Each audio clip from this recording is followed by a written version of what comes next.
Enregistré lors des rendez-vous de l'histoire à Blois, le thème cette année, partir. Lui a choisi d'y aller justement. Benoît Hamon est candidat à la primaire du PS. Il était à Blois hier pour l'histoire, mais aussi pour la politique. Alain Eudes, Isabelle Racine. Benoît Hamon est comme un poisson dans l'eau à Blois. Le maire Marc Gricourt est un ami. Et les rendez-vous de l'histoire, quand on a obtenu une licence d'histoire et assumé le délicat poste de ministre de l'Éducation, constituent une vraie récréation dans un agenda chargé. Le député des Yvelines ne peut oublier son propre rendez-vous avec l'histoire. Il est candidat potentiel à la présidence de la République et tout d'abord à la primaire de la gauche en janvier prochain. Un sacré défi au moment où les militants socialistes sont en plein désarroi.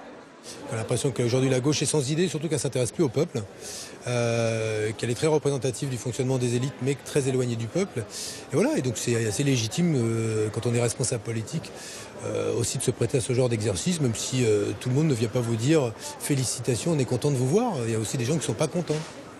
Pour répondre à l'angoisse des socialistes face à la présidentielle de 2017, Benoît Hamon a choisi le terrain exclusif de la politique sociale.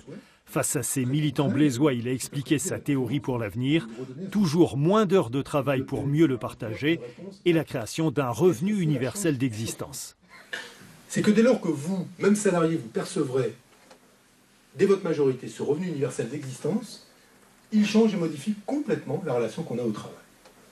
Nous donnons la possibilité d'être plus autonome et plus libre par rapport à un travail qui de toute façon va se raréfier.